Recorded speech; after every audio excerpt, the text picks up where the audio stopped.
আসসালামু আলাইকুম। দেশ ও প্রবাস যে যেখান থেকে দেখছেন সবাইকে জানাই আজকের ভিডিওতে স্বাগতম ও আসসালামু আলাইকুম। আজকের এপিসোডটি শুরু হচ্ছে নতুন কিছু নিয়ে। কৃষিকথার আজকের এপিসোডে সবাইকে স্বাগতম।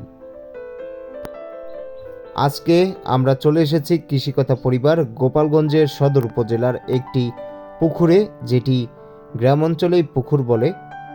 আমরা চলে আসলাম সেই পুকুরে, যেটি 20 বিঘা নিয়ে নির্মিত।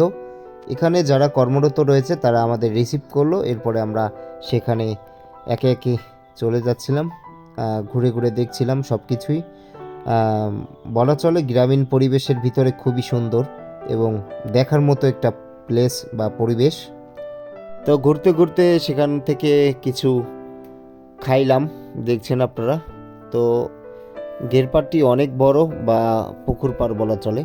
এটা গ্রামাঞ্চলেই পুকুর পাড় বলে, তবে এটা মূলত ঘেরপাড়। হ্যাঁ, তো এখানে খুবই সুন্দর লেগেছিল, না আসলে বুঝবেন না। আর যেহেতু এটা 20 বিঘা নিয়ে নির্মিত এই পুকুর পাড় বা ঘেরপাড়টি, তো মাছ ধরতে একটু সময় লাগবেই। তো সেই সময় ধরে আমরা সেই মাছের অপেক্ষায়, সব মাছ কখন উত্তোলন করা হবে সেই অপেক্ষায় বসেছিলাম। তো ইনশাল্লাহ মাছ উত্তোলন করার পরবর্তীতে আমরা শেষ অবধি থেকে আমরা সেই সব মাছ উত্তোলন কার্যক্রম দেখলাম। তো আজকে এখানে শেষ করছি। আশা করি সবাই ভালো থাকবেন, সুস্থ থাকবেন। আল্লাহ হাফেজ।